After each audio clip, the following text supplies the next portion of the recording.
లేదు. సో మనం అడుగుదాం. వి ప్రకాష్ గారు ఉన్నారు, రాజకీయ విశ్లేషకులు, గతంలో బీఆర్ఎస్ పార్టీలో కూడా ఉన్నారు. ప్రకాష్ గారు, మీకు ఏమనిపిస్తుంది? లేఖ నిజంగానే ఆ కవిత రాసినట్టు అనిపిస్తుందా? నమస్కారం భరత్ గారు.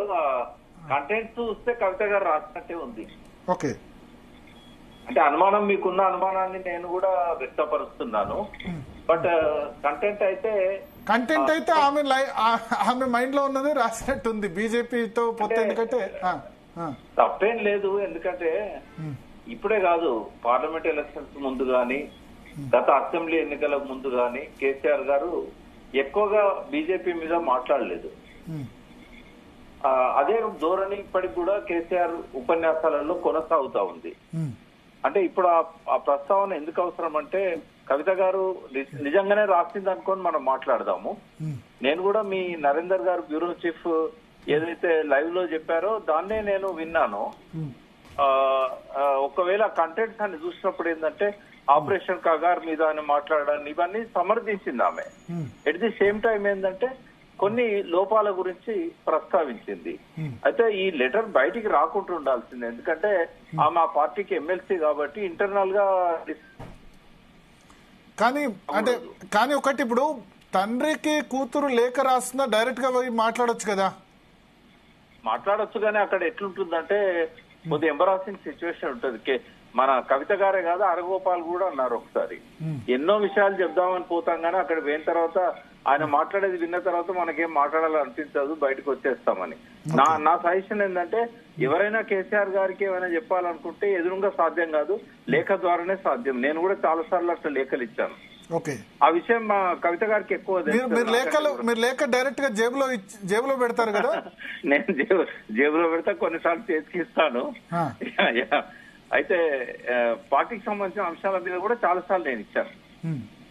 అయితే ఇవి బయటికి రాకూడదు, ఎందుకంటే డైరెక్ట్ అంటే కేసీఆర్ ముందు కవితకు కూడా ధైర్యం లేదా డైరెక్ట్ గా విషయం చెప్పే? ధైర్యం కాదు సమస్య, ధైర్యంది కాదు. భరత్ గారు పోయి ఆయన ముందర కూర్చున్నా కూడా ఫస్ట్ ఎందుకు వస్తున్నాడు అనే దాని మీద ఆయన బాగా దాని కూపీ లాగుతాడు. అంటే కన్సర్న్ వాళ్ళతో ఎందుకు వస్తున్నాడు, అసలు ఏం అవసరము, ఏదో ఆయన రేజ్ చేయాలనుకుంటున్న అంశాలు ఏంటి అని ఇక మిమ్మల్ని మాట్లాడకుండానే ఆయన అన్ని విషయాల మీద క్లారిటీ ఇచ్చి పంపిస్తాడు.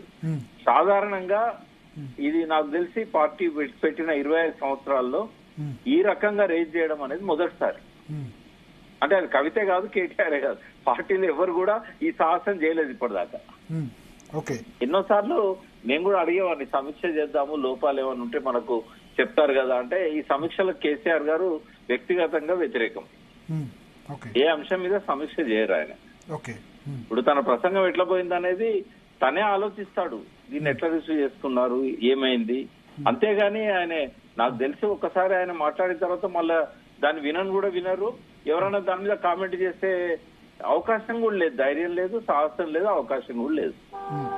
అంటే నేనేమంటా అంటే, మేబీ ఆమె దీనిలో కొన్ని విషయాలు ఆమె కన్వే చేసేవి ఉన్నట్టు అనిపిస్తున్నాయి, కానీ అన్ని విషయాలు కూడా ఇన్ఛార్జ్ ఒకళ్ళకే ఇవ్వడం కరెక్ట్ కాదు, ఇట్లా మాట్లాడుంటారా? అంటే ఒక్కటి భరత్ గారు, ఇన్ఛార్జ్ ఇచ్చింది కేటీఆర్ కు, ఇన్ఛార్జ్ కి ఇవ్వడం కరెక్ట్ కాదు ఇట్లా. అంటే నేను కూడా అన్నాను, మీకు గుర్తుండాలి, నేను ఒక బీసీకి ఒక ఎస్సీకి వర్కింగ్ ప్రెసిడెంట్ ఇవ్వమని అన్నాను. హరీష్ రావు గారికి కూడా వర్కింగ్ ప్రెసిడెంట్ ఇచ్చి రూరల్ ఏరియా అంతా ఆయనకు అప్పచెప్పండి, అర్బన్ ఏరియా అంతా కేటీఆర్ కి అప్పచెప్పండి. ఒక ఎస్సీకి ఒక బీసీకి కూడా ఆ సెక్షన్స్ ను పోలరైజ్ చేయడానికి ఇదివరకు కాంగ్రెస్ 4 వర్కింగ్ ప్రెసిడెంట్స్ పెట్టింది, అలా రేవంత్ రెడ్డి గారు ఉన్నారు. సో అదే పద్ధతిలో ఇప్పుడు కూడా పెట్టండి అని అడిగాము. ఎట్లాగో బీఆర్ఎస్ ఓ బీసీకో ఒక ఎస్సీకో ఆ పార్టీ జీవిత కాలంలో ఈనాడు అధ్యక్ష పదవి ఇవ్వదు, అట్లీస్ట్ వర్కింగ్ ప్రెసిడెంట్ అని ఇవ్వాలి. ముఖ్యమంత్రి అయితే అది వర్కింగ్ ప్రెసిడెంట్